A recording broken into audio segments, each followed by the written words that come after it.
Hey y'all, thank you guys for checking out Woods of the Wall TV. We're excited to have you guys join us as we share with you guys mine and Jordan's experience from a turkey hunt that was highly enjoyable, a little bit more challenging than we thought it was going to be. We're going to share that hunt with you, and then we're going to bring you guys back inside the taxidermy shop here, and Jordan's going to break down and give a instructional video on how she takes her turkey fans and how she's going to mount this bird that was a little bit hard to get to cooperate, but at the end of it, we're excited to show you guys how it all turned out. So thank you guys for checking us out.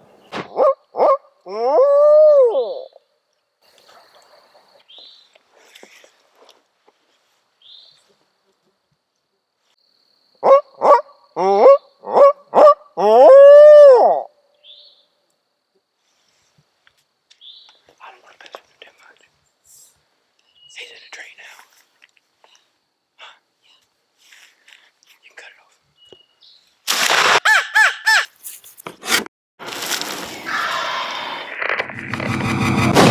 I absolutely love going back to the mountains to hunt turkeys with Justin, where he's from, on his family's land.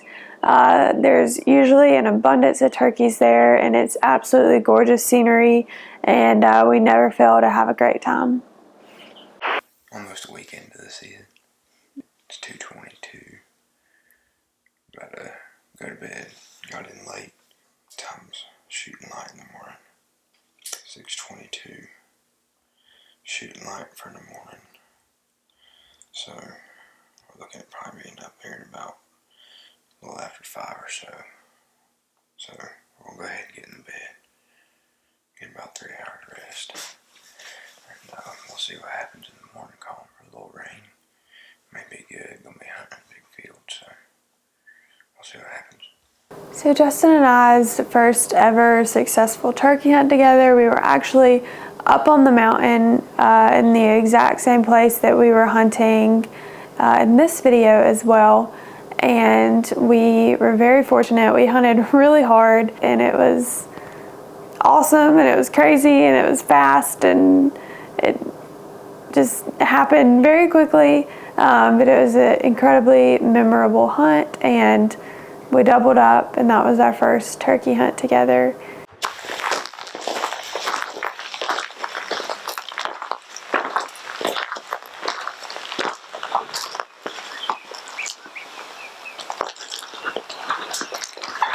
If I had to say what my favorite thing about turkey hunting is,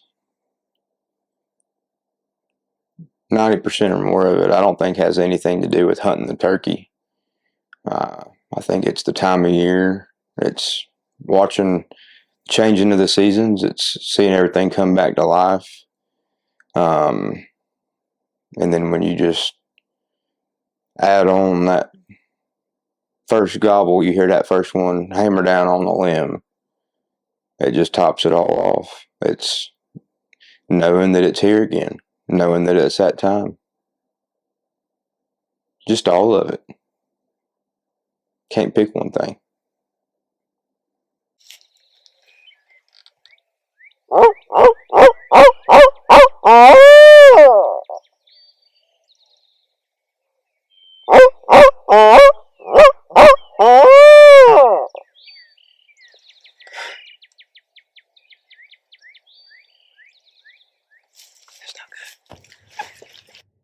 And it wasn't good. Not for a while anyway. We walked and called, saw cows and walked and called, walked and called, took a breath here and there, and walked and called some more. But to no avail. So some ways that Justin has got on my nerves while turkey hunting together would be whenever, I know how he gets on my nerves. He walks way faster than I do, and I cannot keep up with him without basically running.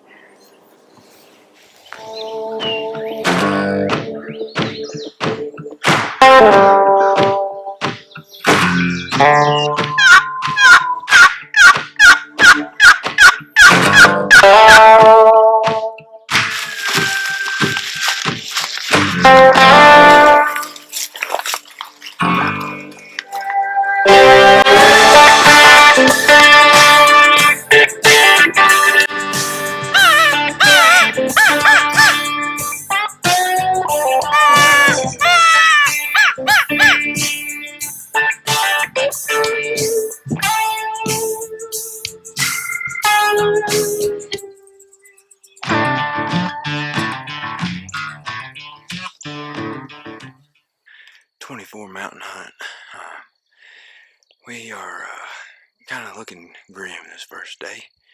What do you think, Jordan? We're gonna try to put one to bed, I guess. Yeah.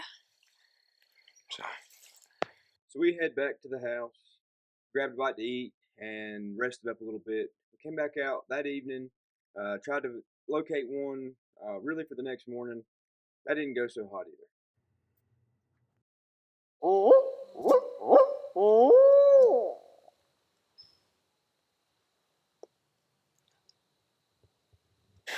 We're kind of starting to come to a conclusion that it may be a little bit more difficult of a hunt than we originally thought. Up here in the mountains and everywhere, you know, regionally can be different, especially North Carolina. It's one of the more diverse states that there is, if not the most diverse state in the country. And this year, this past fall, they had a real good acorn crop. That's where my family's from. My daddy said he could have slid down the driveway on the acorns. So you can look and see the chestnuts, acorns, walnuts. It's just everywhere, all the way around the whole fence line and in the woods. So the property that we are hunting is mostly field. So we're going to have to set something up and hope that they probably come out to a decoy. Or this today we really thought was probably about our best chance right after a good hard steady rain, and then the sun came right out. But we're going to stay on them tomorrow, trying to get one and roost it this evening before they go to bed, or as they go to bed, and see if we can't just pinpoint down and get a little closer to one. But we'll see how tomorrow goes. But you just never know. That's why it's hunting. So we called around for the rest of the evening there. This is not normally a place that we have any kind of trouble pinpointing some birds and locating some, and really just overall not really a place we ever have any trouble hunting them. And for whatever reason, on this day in particular, it was just one of those days. They didn't want to talk. They wouldn't answer whatsoever, and they shouldn't have been henned up yet, but they just weren't wanting to talk. So we got pretty fortunate that right here before dark, we finally had one call to us from the roost and set us up perfectly for the next day.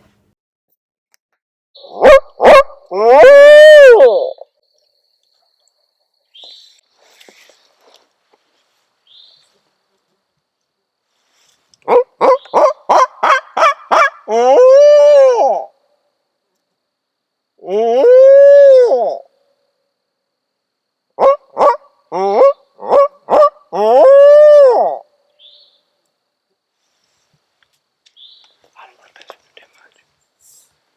He's in a tree now. You can cut it off. Okay, so we have a couple on the roost tonight, and it was pretty dead all day. First gobble we heard all day. Yeah, first gobbles we heard all day are a couple birds on the roost. So we're gonna come back and set up in the morning and see if we can get on them first thing. So having that bird roosted the night before, Jordan and I decided to get up a little bit earlier the next morning. We looked at the weather conditions. It looked like it was going to be a little bit foggy. We wanted to get up to the top of the mountain, see how it was playing out.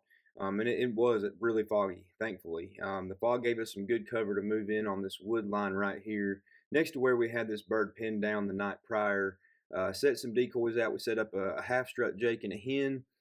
So that fog allowed us to really move in some low visibility and probably pretty close to where this bird was roosted at. And get that set up, get set up in our spot, get the camera set up, and get ready to do some calling. And you'll see here soon, it didn't take long for him to start talking back to us.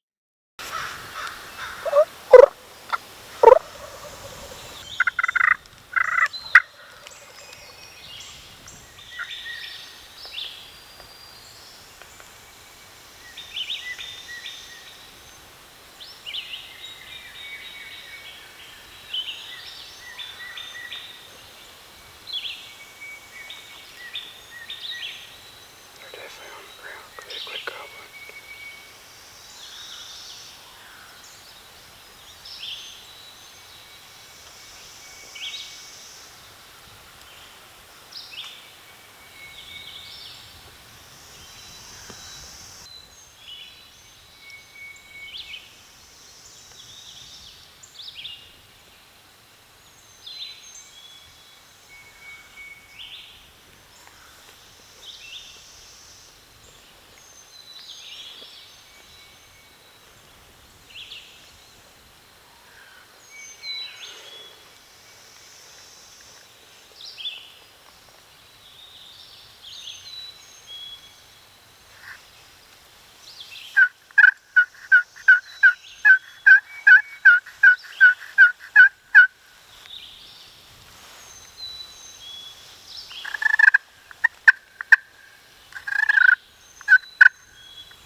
So once we'd heard this bird gobble from the roost a few times and then got him to answer us once he hit the ground a couple times, he knew where we were at.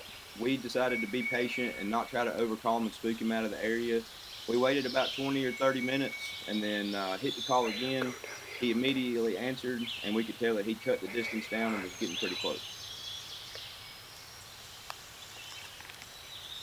The most exciting thing about a turkey hunt to me is just hearing them gobble and answer you and just hearing them get closer.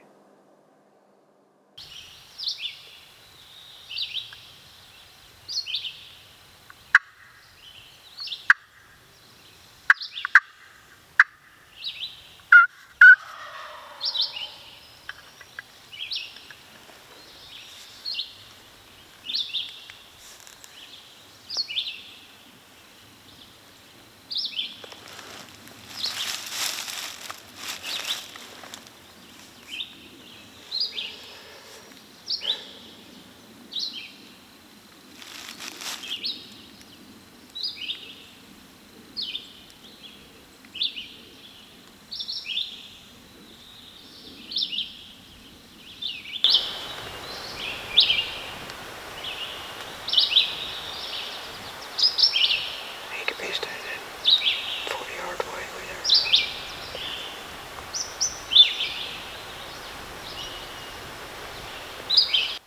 And he wasn't much further than 40 yards away when I said that.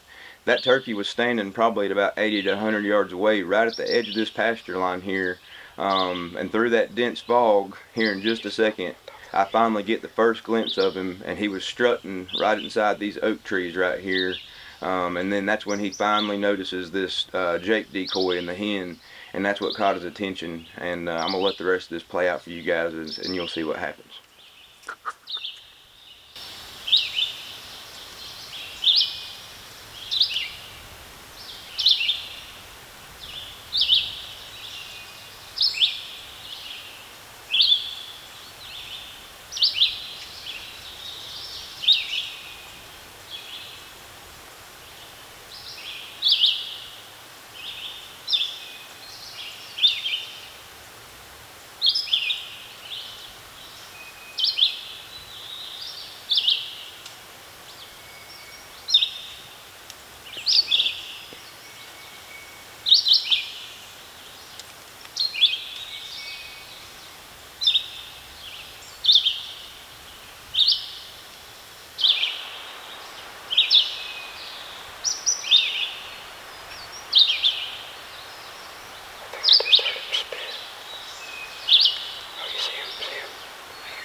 shot.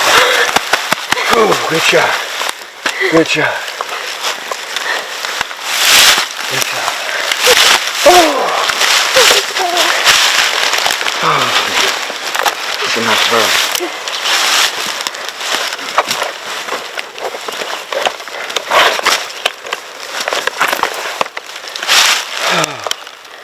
Man, that worked out about like a dream, didn't it?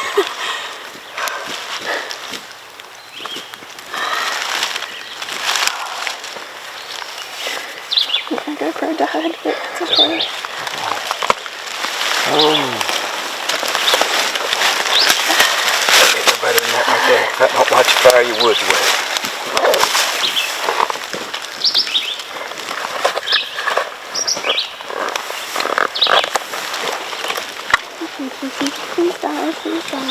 It means so much to me that Justin, as my husband, he shares that same love for the outdoors, and we absolutely love going hunting together, and like we can do that for each other because we both enjoy doing it, and it means so much to just be able to go and spend that time with him, to spend that time with someone you love.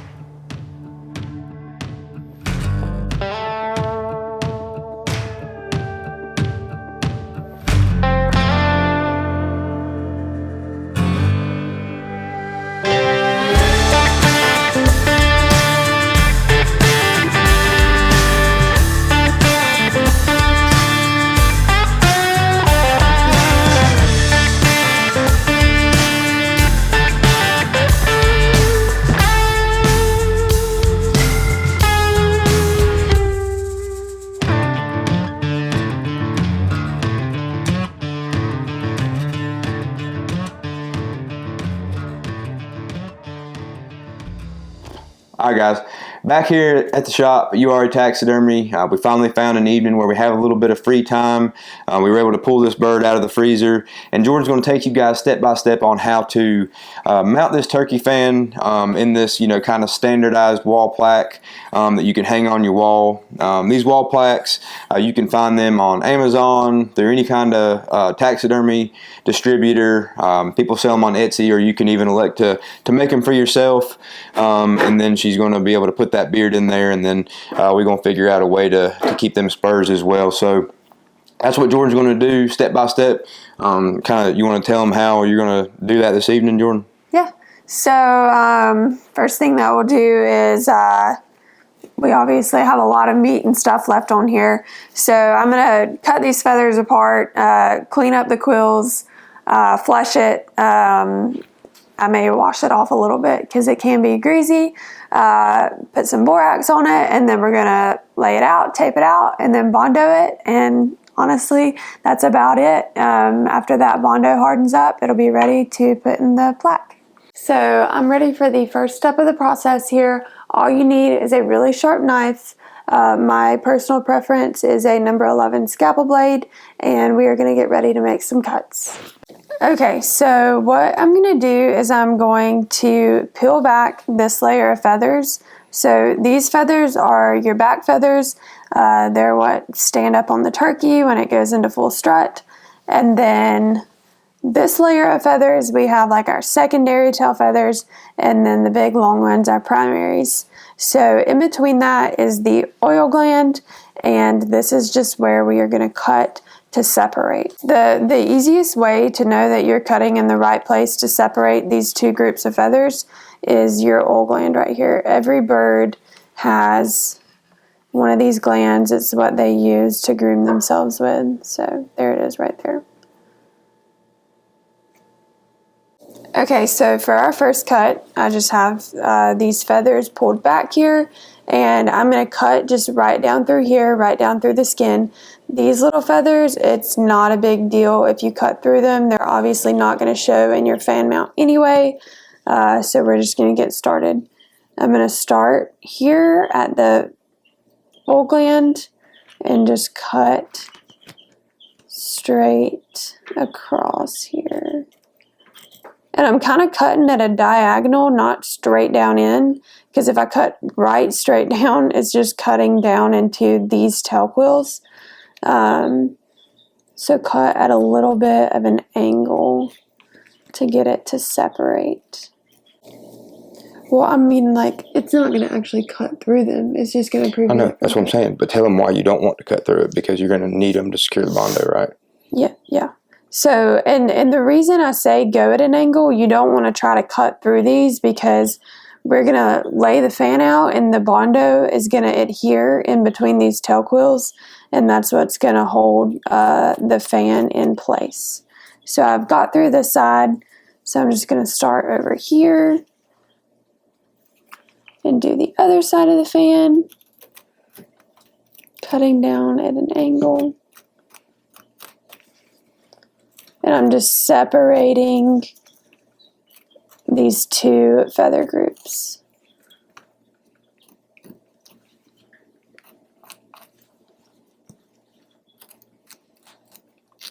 And you can see all this oil here that's in that gland. And so now all of this here is meat, and then this part is your skin. I'm just wanting to take the skin off, because we're going to get rid of that meat here in just a minute. My number one goal right now is to just get this flap of skin off.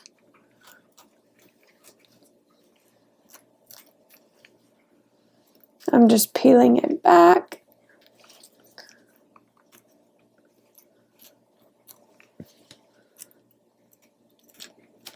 Like, I can see here this hole, like I'm getting to the front of it here, which is where the skin ends.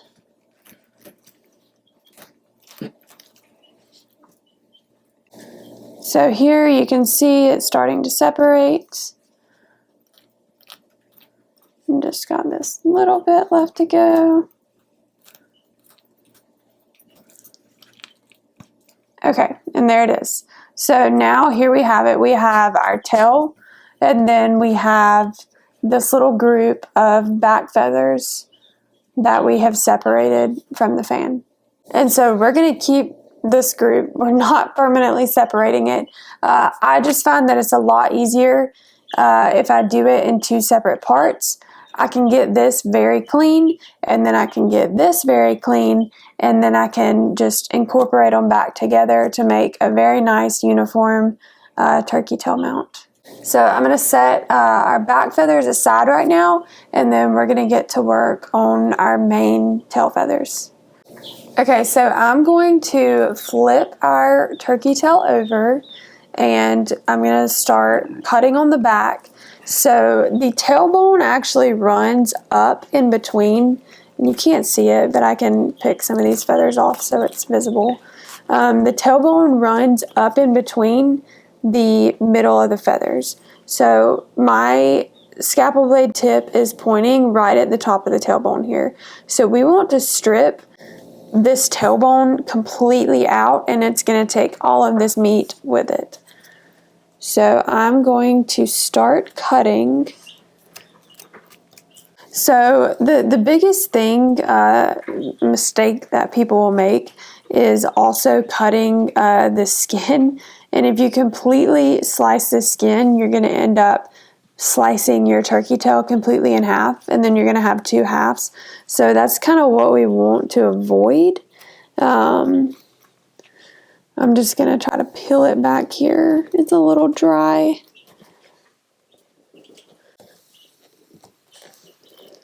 And then I'm just going to go down at an angle.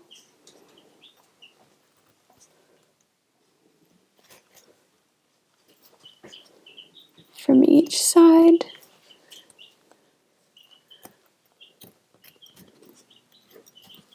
Okay, so now I'm going to grab a pair of needle nose pliers, and I'm going to grip the tailbone and give it a little twist just to pop it out. Okay, and just give it a little twist. It may come out in two sections. Yep. Okay, so there it is. You can see I've popped that out. We still have a little bit up in there that I'll take out in just a minute. But the biggest thing is, if you grab your index finger and just pull back on it as starts to separate from the tail. So now I'll take my scalpel blade and just begin cutting all of this bone and all of this meat away from these tail quills. Okay, so now I'm just cutting away this meat. And there we go, it starts to pop out. So now at this point, I'm going to flip it back over, just like that. And then just push up with it, and there it is. Now I'll cut through this meat here.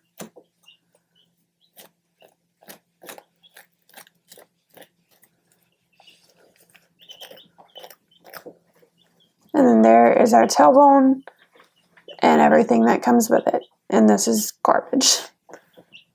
Okay, so now these two groups of feathers, if you're not careful, you'll mess this up. These two groups of feathers are connected by this skin here. So what I'm going to do is I'm going to go in at an angle, completely flat, and cut in between these two groups of feathers. If I cut all the way across, it's going to completely separate them. So I want to leave about, I don't know, 1/4 of an inch, 1/2 an inch on each side. That way the feathers are not separating and they're staying together. So I'm going to start like right here. Here's my starting point. And then I'm just going to slice across very carefully.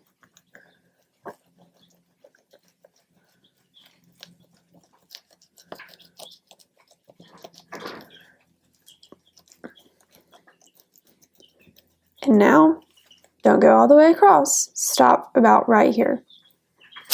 Now, what that's going to allow us to do is push up, and then you can see all of the nasty, gross fat that's exposing by separating those feathers. So I'm going to clean off as much of this meat as I can. It's just going to be a little easier once we take it to the fleshing wheel if we go ahead and get a bulk of this off.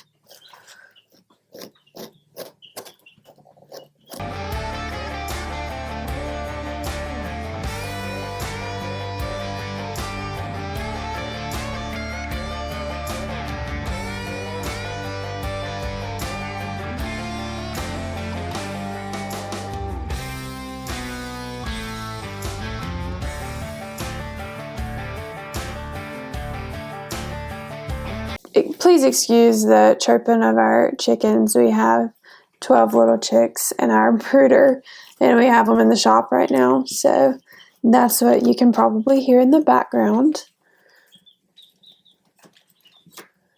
I'm just going to cut this off.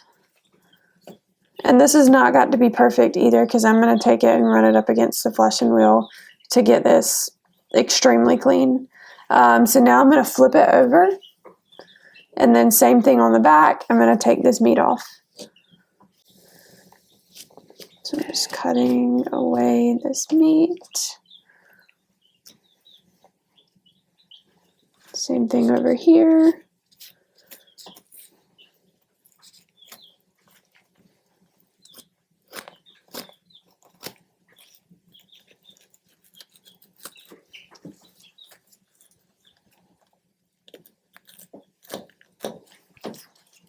Okay, now while I still have it turned over this way, I'm going to do this side and then I'll flip it over and do the next side.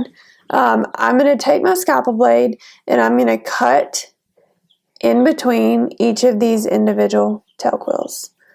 So that's just going to allow me to be able to take the fleshing wheel and really clean in between these quills. So I'm just cutting in between them like that. Same thing over here.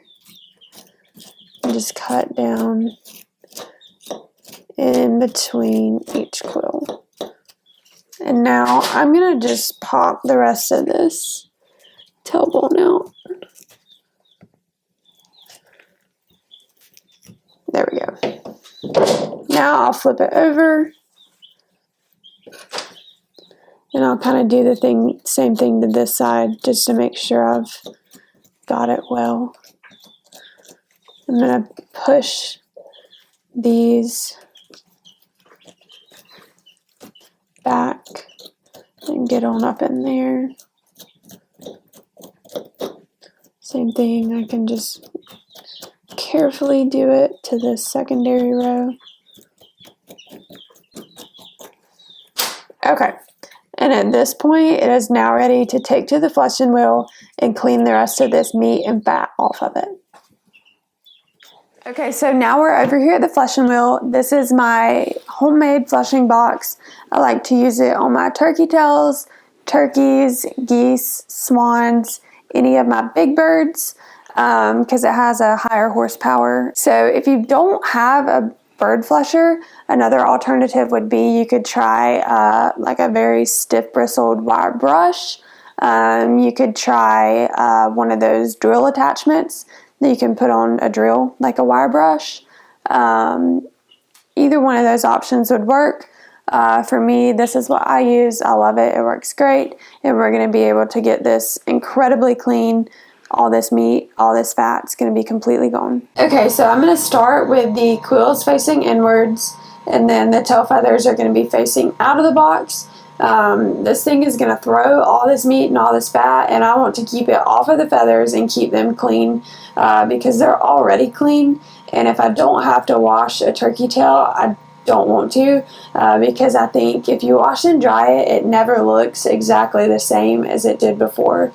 So we're going to get started.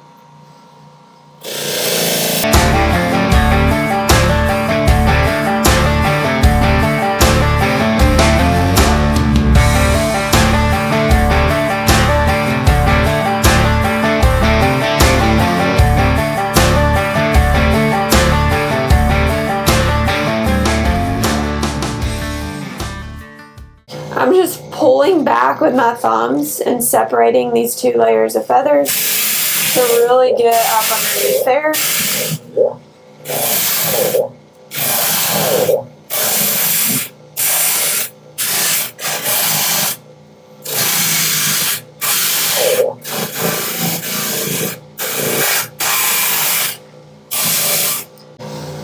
Okay, so now I'm going to turn the fan. I want the quills facing in the same direction as the wheel is turning. And we're just going to try to get in between these really well.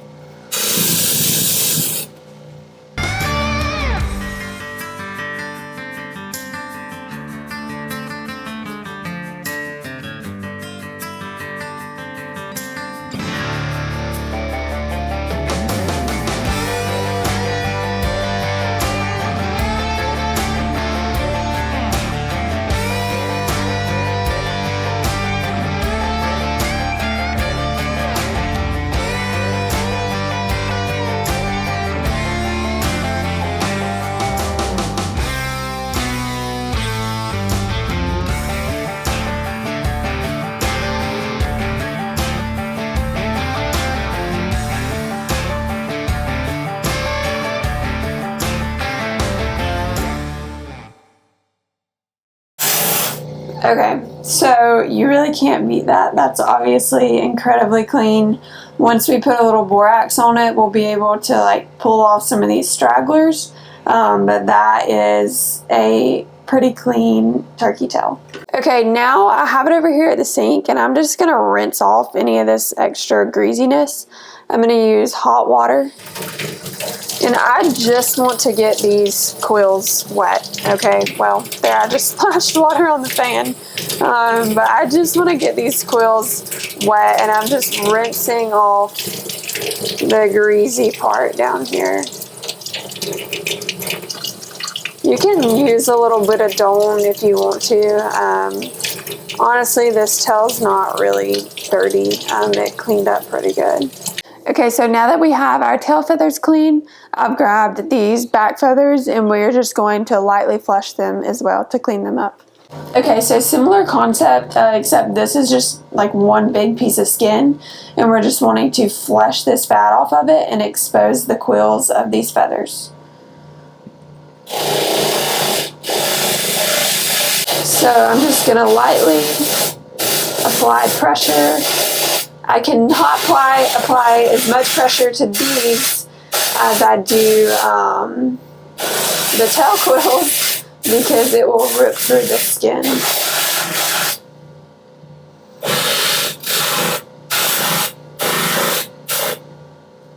Turn it around.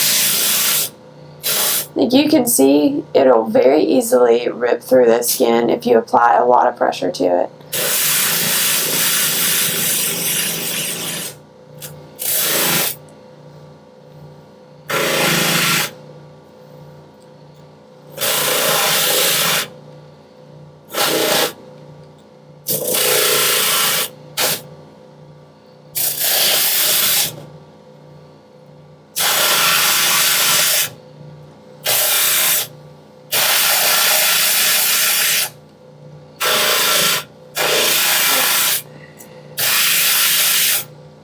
Okay, so you can see all these little quills have been exposed.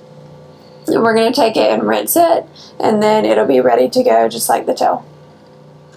Same thing, I'm just going to take hot water and just rinse this off.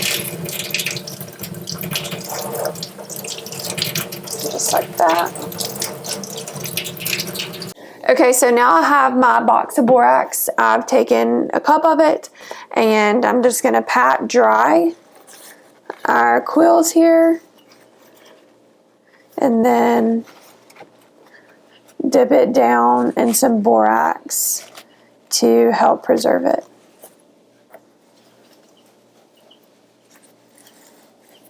Just dipping it down in it.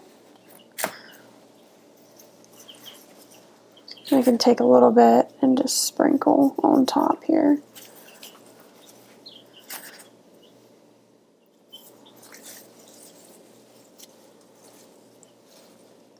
And then I'll just tap that off of there and then set it aside. And then I'll do the same thing to our feathers that we cut off the back. I'll just lightly put a little bit of borax on those. And there we go. So I'm going to cut off our oil gland here. We don't really want it on there. Here it is right here. I'm just going to take my scalpel blade and remove it. There it is. And we'll throw that away. Our next step is we are going to position our feathers, and to do that I'm going to tape them with this Scotch blue painter's tape. That's my personal preference for feathers. So we're just going to start fanning them out here. And typically turkeys have 18 tail feathers. So with that being an even number, it can be a little awkward to figure out which one goes in the middle. But usually, like, I can see this one is wanting to lay on top. So this is going to be like my middle feather there. I like to start from the outside and work my way in. I'm going to take a relatively long piece of tape here and just start on my end feather. And I like to perfectly evenly position them if I can. And this is not permanent. You can take this tape off and make adjustments if you feel the need.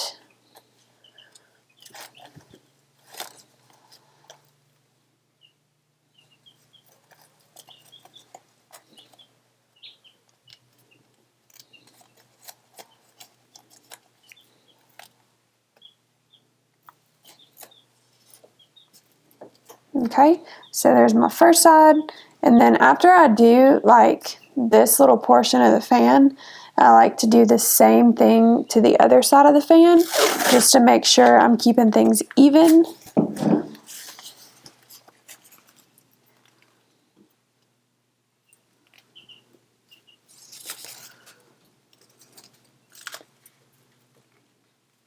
We'll just fan it out here, nice and evenly.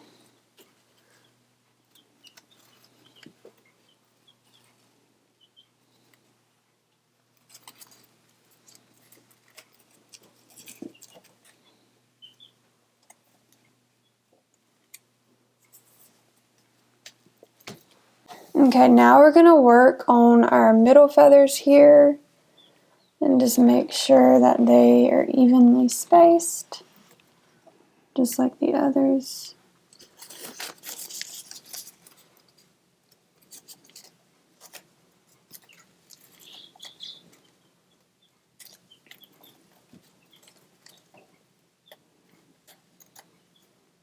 Here's our two middle feathers. This one is wanting to go on top, so that's the way I'm going to do it.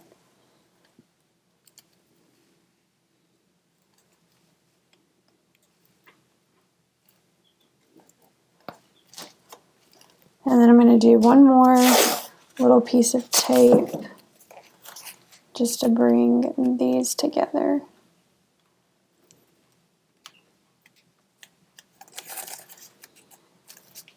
Okay. So there we have it. We have all of our primaries fanned out. Now we are going to work on properly positioning our secondary tail feathers. If you have a feather like this one that's a little bit wonky, just take your two fingers and just kind of zip it back together.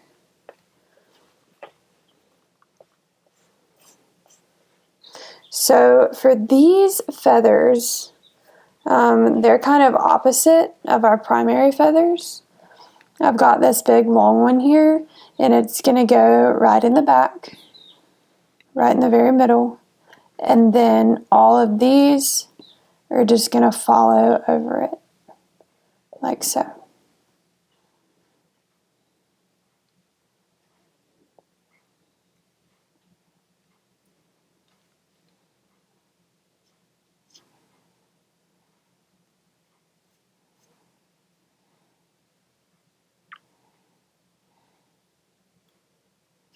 I like to get them as even as I can.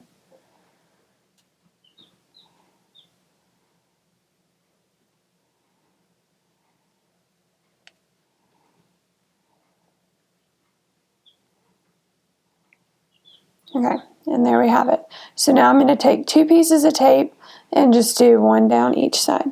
So our first piece of tape is just going to go right there.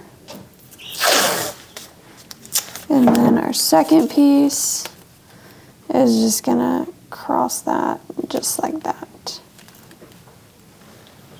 Okay. So now we're going to take our feathers that we took off the back, and we are going to position them over top of our tail fan. These are going to lay just over top, just like this. And if you want to be like perfectly perfect, you can position each one of these. I'll start from the back here and just kind of lay them where I kind of think they should go. It can be tougher though. I'm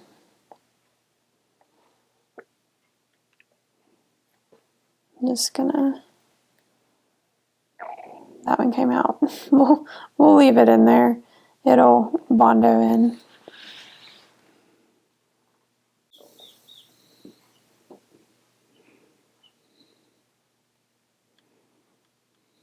This feather here is broken, so I'm just going to take it out.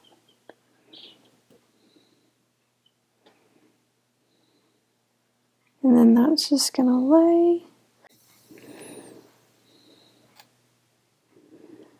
All right, at this point, we have everything laid out exactly how we want it, and we are ready to put some Bondo on this.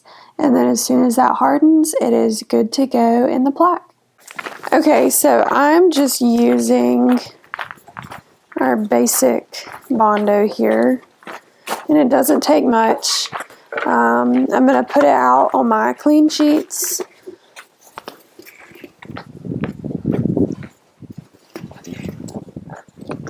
Just a little bit. One more scoop should do it. Well, that was a puny scoop. Okay. So this is plenty of Bondo to do the entirety of that turkey fan. And then we'll put our hardener in it. The more hardener that you put in the Bondo, the quicker it's going to set. I don't want to wait on this forever, so I'm going to put a fair amount in it. Just one little line. And then we're going to mix it up. I also have just 2 pieces of plastic. You could take a Ziploc bag and cut some pieces off of it. We're going to mix this up and put the Bondo down on here, and then put our turkey fan on top of it, and then put a little Bondo on top of the turkey fan, and then put this piece on top of it, if that makes sense. So I'm going to go ahead and set these on here to carry over to the turkey fan. Alright, so now we're just going to mix it up. You want it completely incorporated. You don't want any streaks in it. It should all be blue.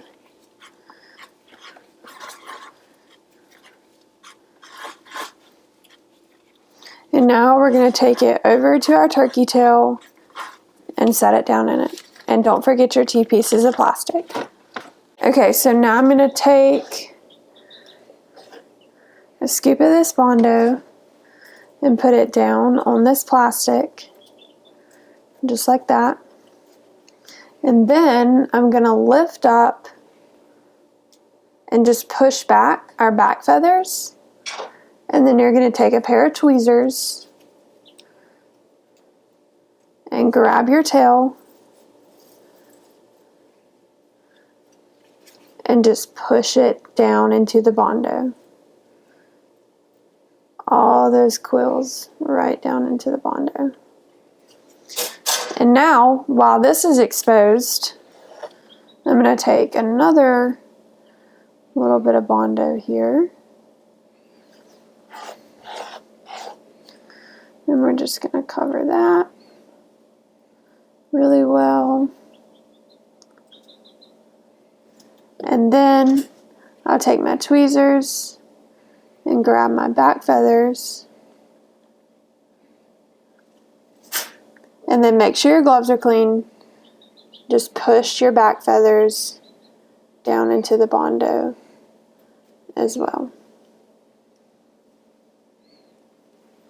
Then I'm going to take just a tiny bit of what's remaining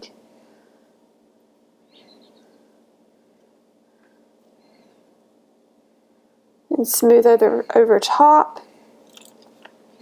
Take your last piece of plastic and just press it down into the Bondo. And I put quite a bit of hardener, so it should harden up pretty quick. I'm going to just take my hand. I'll go ahead and take this glove off. Just take my hand and put pressure just to make sure that the tail is hardening up flat. And if you want to, before it starts to harden, if you need to make any little adjustments to these feathers, you certainly can. And then I'll just hold it flat and wait for that Bondo to start to kick and harden up. Alright, so now our Bondo has started to kick and it's at a rubbery stage. I'm going to peel off our top sheet of plastic. Then I'm going to grab the scalpel blade that we used earlier, and I'm going to cut a straight line across the bottom of this. That way it sits down into the plaque completely flat.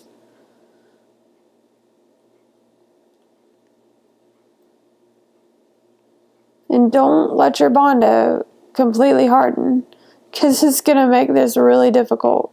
Right now it is at the rubbery stage.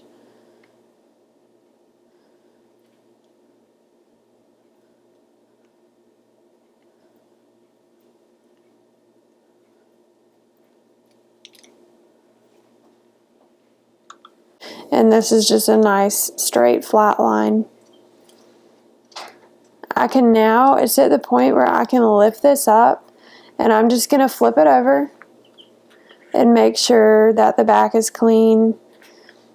I'll go ahead and peel this off. And I can see my line is not like perfectly straight. It's a little bit cockeyed down here. So I'm just going to clean that up.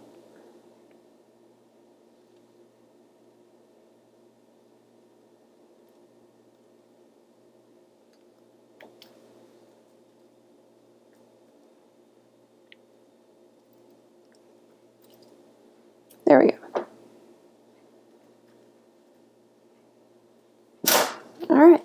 Okay, so now I'll flip it back over, and I'm just going to leave it laying here. It needs to sit here for, I don't know, 20 minutes or so till this completely hardens up, and then we'll be able to screw it into the plaque. While we're waiting for the Bondo to harden on our tail, I'm going to grab a hot glue gun, and we're going to head back over to our plaque and work on putting our beard into the plaque. This particular plaque is already sold with like a pre-slotted place for the beard. So if you know you want to put your beard with your turkey fan on the plaque, make sure that you're getting one with the beard slot in it. Before I go to putting glue up in there or anything, I want to test fit just to make sure it's gonna fit up in there. Sometimes I have to squeeze it, and in this case I am. Just to see if it'll squeeze on up in there. There we go. And all of this white and nasty looking stuff that's coming off of there, we can take a blow dryer and just blow that right off. One thing I like about this particular brand is this beard was a very tight fit. However, if I flip it over to the back, you can see this little slot right here. I find it handy for just putting the glue gun right down in here, and it puts that glue down into that beard slot and secures it without you having to try to take the beard back out and then put it back in, which, like I said, is especially convenient for this particular one because it was a tight fit up in there. Okay, so now I'm going to take my hot glue gun and just put a nice liberal amount, if I can get it going here. There we go. Right down in that slot to secure the beard. And there we have it. Now I'll flip it back over, and the beard should be secure. All right, so Jordan, take a quick break. She wanted me to hop on here and take care of these spurs, and a lot of times how we take care of them. Generally, what I like to do with these things is take these things, cut them right off. I'll take my best pair of leather boots, and then I'll just take some contact cement and just adhere them right there to my favorite pair of turkey hunting boots. And what I've really found is generally, if you take a good pair of spurs like this in the woods, and you're really trying to walk like a turkey and do some scratching and stuff like that, I don't know if it's in my head, or I don't know if it's just something that they just, a big old spur like that just flashes in the sunlight, but it just seems to really help me just, you know, sound like a turkey. And so that's what I like to do with all my spurs. This is Jordan's bird. I don't know if I'm going to be able to convince her to take and put these on her extra tufts, but I'm going to go ahead and get these prepped how I normally would, and I'm going to let her decide later. Obviously, as you can see here, these were just stuck in the freezer with the fan and the beard just to preserve them. So I'm going to show you guys what I typically do just to kind of clean them up. Honestly, I'd normally like to do a lot of these steps as soon as I get them done. It gets a little bit harder after you've already froze them. but I'm going to kind of try to take you guys through that as quick as I can. So normally what I like to do is just take you an oscillating saw. This is a battery powered. I love it. I can take it wherever I want to. Go into it with it already pretty hot. If not, you're going to kind of skip down the leg of it, cut your finger. This probably ain't OSHA approved anyhow, but just take that thing and go straight across that leg bone. Just going to cut that off and make a real nice clean cut. You can make them as long or as short as you want to. I'm pretty short myself.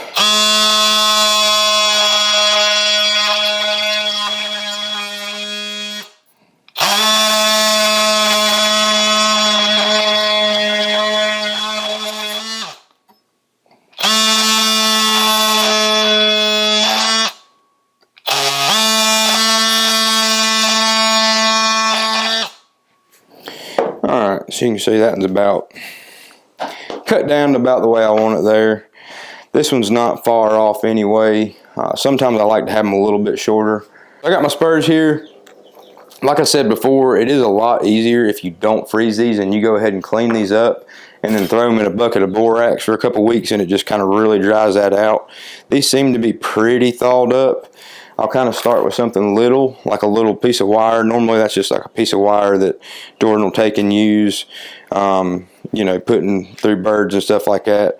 And really there's really no way to just perfectly clean these out unless you want to take like a pipe cleaner and then throw it in your drill. And then, like I said, these right here, there's tendons and all kinds of mess that runs down through these legs. And just whatever way you can find best. This one's honestly kind of already turned to, you know, just that turkey mashed potatoes. If you want to, you can take and throw that in some giblet gravy at Nana's house this Thanksgiving, and sure to be a treat for everybody. But just kind of however you want to. This is just kind of some kind of tool that I found laying around. But you just kind of want to take and clean out those ducts where those tendons and muscle runs down through the best way you can. So I'm going to take a second and clean those up. So then what I'll do is I'll take and grab my Bondo, and once I got those ducts in there relatively cleaned out, I'll just take my bucket of borax here. I'm going to throw that one down here just to show you. I'll take my bucket of borax, and I'm just going to almost kind of scoop that in there and let it go down in that duct where that tendon and muscle used to run through that turkey leg, and then just kind of run it back and forth and just really try to get that borax down in those ducts of the turkey leg. No pun intended. And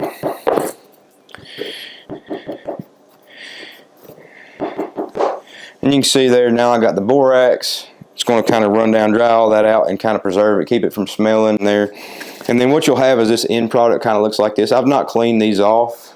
This is just an example of a couple sets that Jordan, this is Jordan's bird, this is my bird, just sets of turkey spurs that we'll put them on a zip tie and hang them on a nail or something until we find something real cool. You know, I don't know, maybe we'll find some kind of bead necklace or some kind of big display to put a bunch of our turkeys on. Anyway, that's what we're doing with our spurs. That's what we're going to do with these for this mount for the demonstration. Jordan will be right back with y'all shortly. Okay, so now I have brought the plaque over here. Our Bondo is totally hardened, and I'm just going to take the tape and peel it off.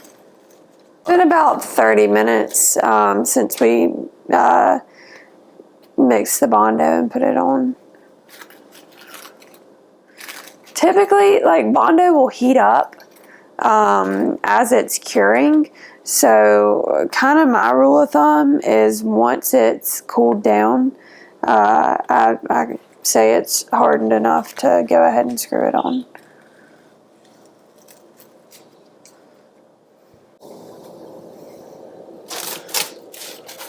Okay, now I'm just going to take a drill and I'm going to flip our fan over and drill a hole. This is just going to be a pilot hole for the screw that we're going to run down in it. So just right here at the edge.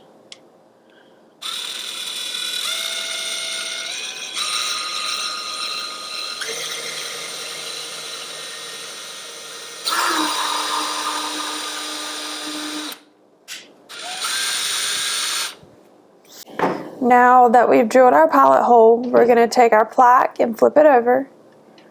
And this little piece of like galvanized wire, you can bend it back just slightly. And then your tail should, nope, I'm going to have to bend it a little more. Your tail should just slide right down in to this little slot. Okay, now I'm just going to take my screw, make sure it's not too long. And I'm going to make sure that our tail is centered. And then just screw it in.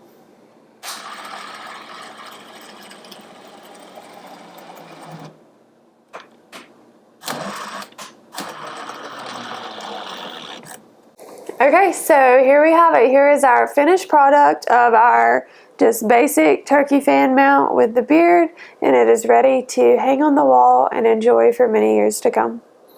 So there you have it.